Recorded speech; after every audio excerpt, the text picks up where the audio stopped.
BJP के वरिष्ठ नेता और पूर्व मंत्री रामविलास शर्मा से हमारे वरिष्ठ संवाददाता पवन सिब्बल ने देश और प्रदेश की राजनीतिक हालात पर खास बातचीत भी की है, वो देख लेते हैं।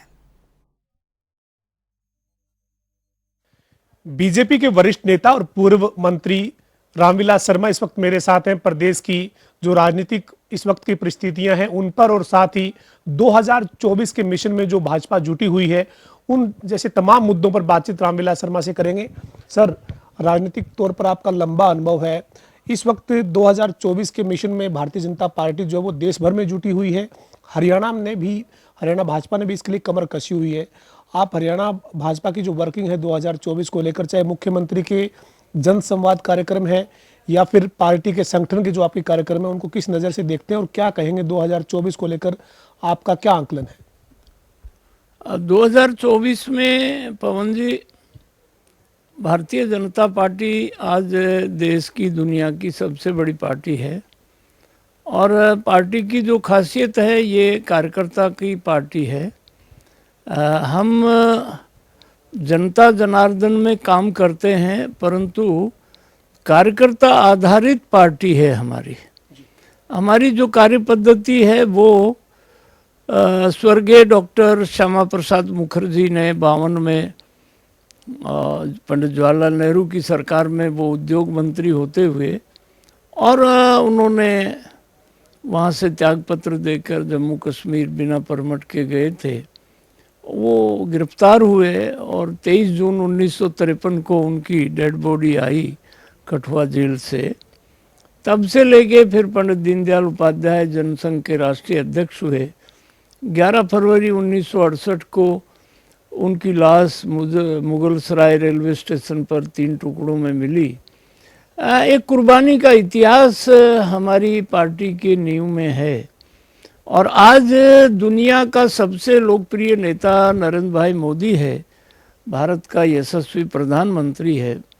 काम करने वाला प्रधानमंत्री के नाते उन्होंने देश में पहचान बनाई है और हम 545 लोकसभा सीटों पर पिछले 6-8 महीने से हमारा केंद्र का मंत्री, प्रांतों की सरकारों के मुख्यमंत्री, सब लोगों के हिस्से में 2-2, 3-3 लोकसभा और वो वहाँ सब दौरा कर रहे हैं। जनसंपर्क में हम सब जुटे हुए हैं। रामविलास जी, आप कह रहे हैं कि पार्टी की पूरी तैयारी है, मजबूती से पार्टी का जो संगठन का ढांचा है वो नीचे काम कर रहा है, लेकिन हाल ही में कर्नाटक के जो रिजल्ट आए हैं, कर्नाटक के रिजल्ट के बाद राहुल गांधी ये कह रहे हैं कि उन्होंने जो भारत जोड़ो यात्रा शुरू की थी और ये कहा था कि नफरत की दुकान बंद करके मोहब्बत की दुकान खोलने आया हूं और मोहब्बत की दुकान का रिजल्ट कर्नाटक की जनता ने कांग्रेस के पक्ष में नतीजे जो आए हैं उससे लगता है कि दिया है। तो फिर लगता नहीं है कि अब चुनौती है सर, 2019 वाली स्थिति आज नहीं है जिस तरीके की आगे जो है वो राजनीतिक जो जिस तरीके की परिस्थितियां बन रही है? देखिए पवन जी, कर्नाटक में कांग्रेस को जीवनदान मिला है, कांग्रेस को इसके लिए बधाई है। परंतु भारतीय जनता पार्टी ने पिछले चुनाव में 36% वोट लिया था। हमारा वोट परसेंटेज आज भी 35% हमको मिला है। कर्नाटक की जनता ने हमको आशीर्वाद देने में थोड़ा सा कमी रखी है, पर इसका मतलब ये नहीं है। अब यूपी में नगर निकाय के चुनाव हुए और अलीगढ़ में भी हुए, लखनऊ में भी हुए, मुरादाबाद में भी हुए, मेरठ में भी हुए, जहाँ गंगा भी बहती है, जमुना भी बहती है। 17 के 17 मेयर आज भारतीय जनता पार्टी के बने हैं। किसी भी पार्टी का कोई खाता नहीं खुला है। कांग्रेस को तो वहाँ सूंघा नहीं लोगों ने। परंतु परिस्थितियां सदा एक जैसी नहीं रहती। भारतीय जनता पार्टी बहुत पुरानी पार्टी है, कार्यकर्ताओं के खून से सींची हुई पार्टी है। 24 के लोकसभा चुनाव में नरेंद्र भाई मोदी के मुकाबले का कोई भी ना, ये 14 दल इकट्ठे हो जाएं, ये 15 दल इकट्ठे हो जाएं, परंतु नरेंद्र भाई मोदी का विकल्प आज भी किसी के पास नहीं है। सर, हम बात करते हैं हरियाणा की राजनीति की, तो हरियाणा में इस वक्त भारतीय जनता पार्टी और जननायक जनता पार्टी गठबंधन के साथ सरकार चला रही है। जिस तरीके की पिछले दिनों कुछ बयानबाजियां हुई, मुख्यमंत्री जी का बयान आया, उसके बाद बीजेपी के यमुनानगर के मेयर का एक बयान आया, उसके बाद ऐसा लग रहा था कि कहीं ना कहीं गठबंधन में कोई दरार है। आप क्या मानते हैं 2024 तक ये गठबंधन किस रूप में नजर आएगा? देखिए, गठबंधन जो होते हैं पवन जी, हरियाणा की राजनीति को आप शुरू से देखें।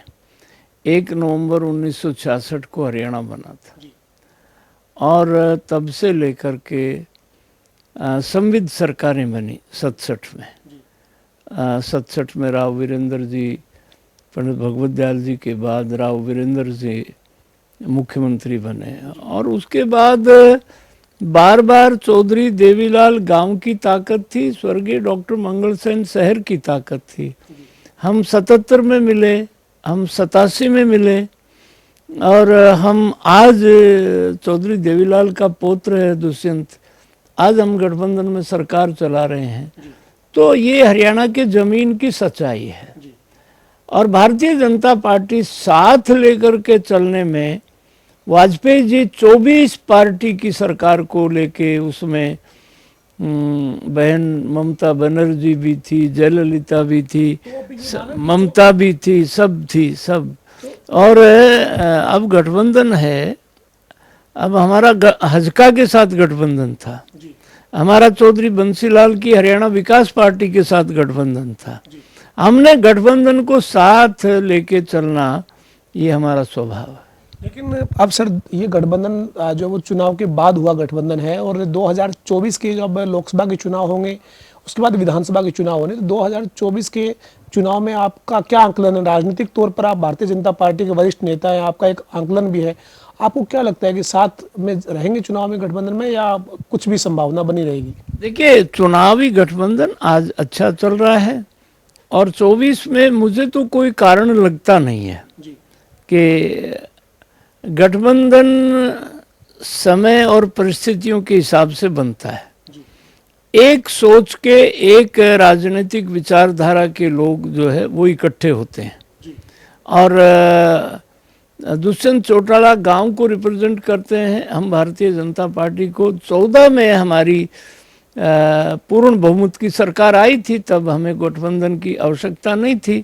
अब 19 में क्योंकि हम 40 एमएलए पार्टी के आए और 11 दुष्यंत जी के थे, गठबंधन ठीक चल रहा है। तो सर, ये माना जाए आपके राजनीतिक अनुभव के लिहाज पर भारतीय जनता पार्टी के लिए अब दुष्यंत चौटाला का गठबंधन है, उनकी पार्टी का जो गठबंधन है, वो मजबूरी है या जरूरी है? नहीं, मजबूरी नहीं है, जरूरी है। ये मानते हैं कि आप 2024 के लिए जरूरी है, क्योंकि गठबंधन ये राजनीति में अब जब 4 साल से हम इकट्ठे चल रहे हैं, कोई तकरार नहीं है। और हरियाणा में थोड़ा सा जब आदमी प्यार करता है, वहाँ थोड़ा थोड़ा तकरार जरूर करता है, तो इसलिए ये हरियाणा का स्वभाव है, बाकी गठबंधन चलेगा। सर, एक और सवाल है, मेरा अंतिम सवाल है। 2024 के रण में जाना है, उससे पहले आप हरियाणा में मौजूदा सरकार का, गठबंधन की सरकार का या पिछले 5 साल के आपकी पूर्ण बहुमत की सरकार का जो कामकाज है, उसमें आप क्या फीडबैक है आपका?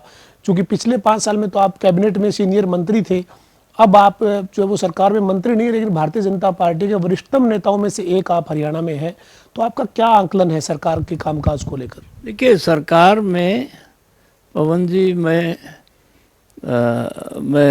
पार्टी का पुराना कार्यकर्ता होने के नाते मैं तो अकेला भी एमएलए था पार्टी का 91 में, और स्वर्गीय डॉक्टर मंगल सेन जी के बाद मुझे अध्यक्ष बनाया था और मैंने डॉक्टर साहब की इच्छा के अनुसार 91 में पहली बार बीजेपी 90 सीटों पर चुनाव लड़ाई थी।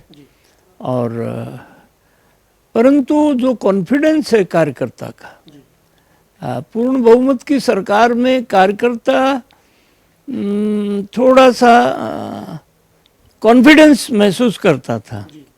अब जो डिपार्टमेंट दूसरे मित्रों के पास हैं, वहाँ थोड़ा कार्यकर्ता, भारतीय जनता पार्टी का जो कार्यकर्ता है ना पुराना, एक संस्कार में से निकला हुआ कार्यकर्ता है, एक स्वाभिमान से पार्टी के लिए काम करते करते उसने लाठियां भी खाई हैं, जेलें भी गई हैं। श्रीमती इंदिरा गांधी कांग्रेस, जब जगमोहन सिन्हा जी ने उनके खिलाफ फैसला दे दिया चुनाव में, तो उन्होंने पूरे देश को जेल बना दिया था। अभी वो 25 जून को समय आने वाला है, मुझे तो बिहार की गया जेल तक जाना पड़ा था। पर भारतीय जनता पार्टी का जो ये यहाँ पहुँचने का जो मुकाम पहुँचा है, उसमें प्रमुख रूप से हमारे नेताओं की तपस्या, कार्यकर्ता की मेहनत, ये सब शामिल है। हमारे साथ हरियाणा के पूर्व में मंत्री रहे और बीजेपी के वरिष्ठ नेता पंडित रामविलास शर्मा थे, जिन्होंने तमाम मुद्दों पर बातचीत की। खासतौर पर इनका ये कहना है कि 2024 में एक बार फिर से, यानी तीसरी बार प्रधानमंत्री के तौर पर नरेंद्र मोदी ही जो है वो लोग उनको स्वीकार करेंगे और कोई विकल्प जो है वो एक तरह से नहीं है। राहुल गांधी को और पंडित रामविलास शर्मा कोई विकल्प नहीं मानते हैं और इसके साथ ही हरियाणा में भी उनका ये कहना है कि अच्छा प्रदर्शन रहेगा हरियाणा भाजपा का भी। और साथ ही साथ उन्होंने कहा है कि इस वक्त हम गठबंधन में सरकार हरियाणा में चला रहे हैं और गठबंधन अभी सही तरीके से चल रहा है, सामंजस्य के साथ आगे बढ़ रहे हैं और बाकी आगे की जो स्थिति है वो आगे समय के अनुसार फैसला लिया जाता है। लेकिन फिलहाल गठबंधन में जो सरकार चल रही है उसमें कहीं किसी तरीके की कोई दिक्कत या मतभेद नहीं है। वीडियो जर्नलिस्ट विजेंद्र सिंह के साथ पवन सिंह और जनता टीवी, चंडीगढ़।